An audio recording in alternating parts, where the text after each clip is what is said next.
はい、皆さんこんにちは。旅から帰ってきた太極拳インストラクターのたのみです。いや、この間ね、先月5月にバリ島旅行に行ってきまして、もう素晴らしい景色と美味しいご飯をたくさん食べてきました。特にですね、夕日、クタビーチからのサンセットとかいろいろ見て回りまして、特に僕はですね、ウルワツ寺院っていうところから見るサンセットが素晴らしくて、なんかゴーゴーと高い波がバーッとね、もう一面に海が広がっていて、でそこに映し出される大きい夕日、これがね、もうすごくちょっと恐怖もあるんですよ。海がもうすぐ断崖絶壁のところにあるんで、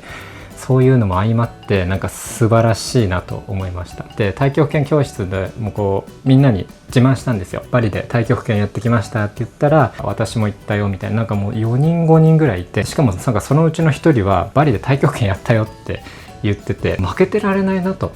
思いまして、なんか他の国で太極拳やってこようかなと思ってね、今考えてます。なのでぜひね、皆さんリクエストとか、行ってほしい国のリクエストとかがあったらコメント欄で教えてください。はい、ということで太極拳の話をしていきたいと思うんですけども、今これ6月の15日に撮影してるんですけども、ちょうど来月全日本武術太極拳選手権大会が千駄ヶ谷で開催されます。多分これ見てる方も出場するよって方いらっしゃると思うんですけども、多くの人はもう多分調整段階に入っていて、いかにね、時間を4分なら4分、6分なら6分で抑えるという、そういうリズムの練習に入ってると思うんですけども、本当はもっと技術を上げたかったとかね、そういう人もいると思うんですよ。で、はい、大丈夫です。今からでも技術を少し上達させることができますので、ぜひ最後までご覧ください。はい、ということで今回やるのは三景五法、基礎的なところの、特にこの五法の方ですね。三景五法って説明すると、歩形神経、それから、手形というのが三景ですね。で、歩法が、手法、歩法、心法、大法、それから眼法というものがあるんですけど、今回特にこのうちの歩法と眼法を使いたいと思います。なぜ眼法、歩法なのかということなんですけど、太極拳をですね、勉強する時ってどうやって勉強するかというと、人の動きを真似してやったりとか、動画なんかを見ながら練習することが多いと思うんですよね。で、そうすると例えば人が動いてるのを見ると、こうやって見ながら動作を真似するっていう感じになりますし、動画で勉強する場合も動画を見ながらこうやってね、こうやって真似をするという感じで、眼法がおろそかになってるっていうか、眼法を使えてない状態で覚えるんですよね。なので覚えたてで通るもある程度できるようになったけど、眼法がおろそかになってる状態っていうのが結構多いんですよ。で、まず眼法をどうやって使うか。例えばですよ、24式太極拳で例にしますと、バイフリャンチやりました。で、払ったあと、次ですね、こっち行くのにここの辺払うわけですよ。しっかり目で追うわけですよね。で、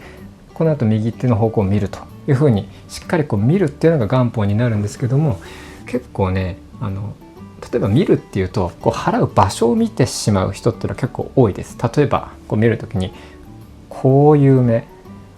でこっちを見る、これってちょっと動き小さくなりますよね。だってここを見てるわけ、この点を見ると動きって小さくなるんですよ。そうではなくて、太極拳で使う目っていうのは遠くを見て、ここっていう場所じゃない、点ではなくて、ここも見てるし、あそこも見てるし、向こうも見てるっていう、全部を見るっていうのが太極拳の眼法になります。なので、今ので言うと、ここではなくてこういう方向を見てますね。はい、そうすると動きがでかく大きくなるんですよ。で、大きい動きの中で次に行くと、ここだけ点を見てしまうと細々とした小さい動きになってしまうんですよね。はい、なので遠くを見てくださいという説明になります。どういう目でどうやって見るんですかって思うと思うんですけど、例えば第3の目、ここにもう一つ目があって、この目で見るんだよって人もいれば、この目の後ろ、ここから見るんだよって人もいます。で、僕はどっちかというとこの後ろから見る方が分かりやすいので、こっちでちょっと説明したいと思うんですけど、目のあるこの後ろ側、ここ指で触ってもらって、でこの触ったここに目があると思って見てください。そうすると遠くを見ることができるんですよね。ここの目で見ようとすると近くを見ちゃうんですよ。でここから目があると思うと遠くを見ることができるって、これが太極拳でいう眼法になります。でこれでもなんかよくわかんないって人向けに、僕のコツ、こういう時はですね、一回ダメな例をやってみましょう。例えば顎を出してください。こういう状態です。そうすると目ってこれ使えてない、しょぼってなってる目になると思います。顎を出して、背筋もねちょっとなんていうんですか、こういう状態です。こういう状態にするともう目も使えてない。これで開こうとしてもなんか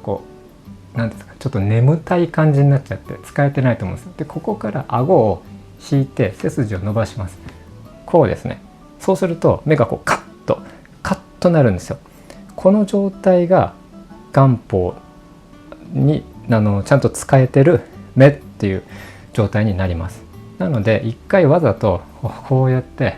ダメな目をやって、そこからスッと伸ばす。そうするとカッと目が開く感じがわかると思うんで、この状態でやってみてください。そうすると自然と動きも大きくなるし、大会でもですね点数が上がるというのが期待できますので、これをやってみてください。頬に関してはちょっと多分動きながらやった方がいいと思うので、ちょっとそっちに出て、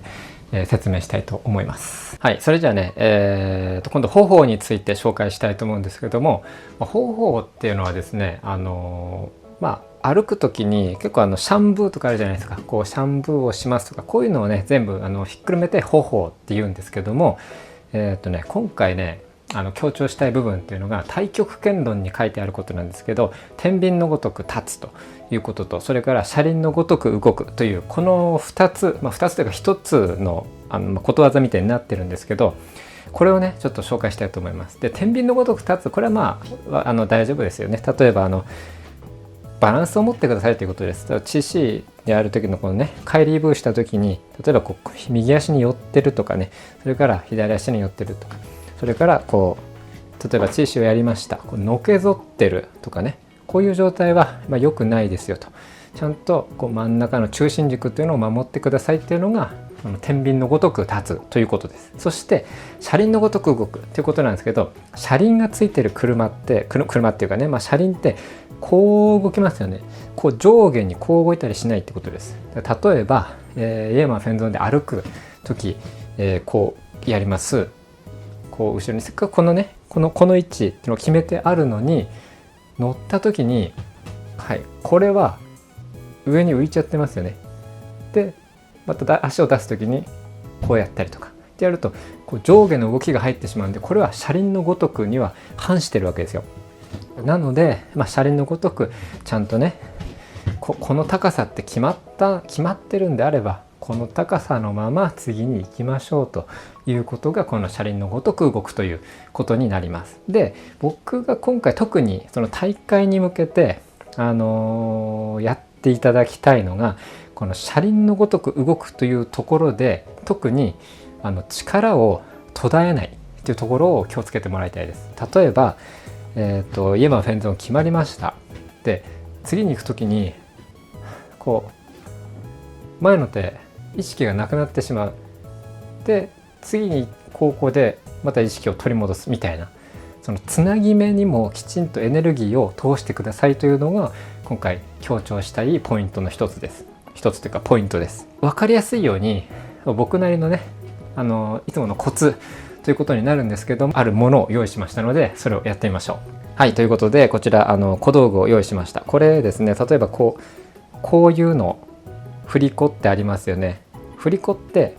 この位置、これ位置エネルギーが最大化する位置です。で振られていって、この位置、これ運動エネルギーが最大化する位置です。ここで位置エネルギーが最大化した時、運動エネルギーは最小化します。そして運動エネルギーが最大化した時、位置エネルギーが最小化します。ただし全体のエネルギーっていうのは常にあるんですよ。別にここでエネルギーが消えるわけじゃないですよね。では太極拳も同じです。イエマーフェンゾンやりました。エネルギーは消えません。ここに通ってるエネルギーっていうのはまだずっと出てます。ここに行った時もずっと出てます。出ててでここにももちろんずっとあって、ここでききちんとずっとあるということですね。これをなくさないというのが今回気をつけてもらいたいポイントです。結構これ重要なところなので、例えば42式総合太極拳で人事ドゥーリーっていうのがありますね。こう来てでこう来るというこういう技があるんですけど、結構やりがちなのがこう来ます。で次に行く時にこれどうですか、こっちの手何にもなくなっちゃいましたよね。スッと下ろしちゃう。これだともうエネルギーがこれ途絶えてるんで、もう全く無意味の手になります。これをなくさない、こうですね、ちゃんと押さえが効いて次に来ると。太極拳でいうと陰陽って言ったら分かりやすいかもしれないですね。陰と陽があって、必ずその陰陽の和っていうのは変わらない。だからこうなんか S 字でありますよね、マークが。あのマークが例えばなんか5対5であって、例えば陽が6になったら陰が4になるみたいな、常にこの和は1であるみたいな感じですね。どっちかが小さくなればどっちかが大きくなって、相和、エネルギーの相和は変わりませんと。だから自分で勝手にエネルギープツってこう切っちゃって、でまたエネルギー取り戻してみたいな、これは自然には起こりえない。自分で力が入ってるからそういうことが起こるんですよということです。なので車輪のごとく上下しないのはもちろんなんですけども、動く時もこうピトッて止めて、でまたこうピトッて止めていくみたいな、こういうことをしないでですね、もうスーッと流れてる、まだこう止まらない、ここも止まらない、ここも止まらない、ずーっといく、でずっとエネルギーを効かせてるっていう、もうずっと同じペースで止まらずにエネルギーを切らさないということをちょっと意識してやってみると高得点に、点数アップにつながるかと思いますので、ぜひ実践してみてください。はい、ということでね、いかがでしたでしょうか。今回やったのは元法と、それから方法の2つをやったわけなんですけども、特にね元法についてはもうしっかりこう目の後ろ側から見るんだよっていうこと、それから方法に関してはそのエネルギーを絶やさないということですね。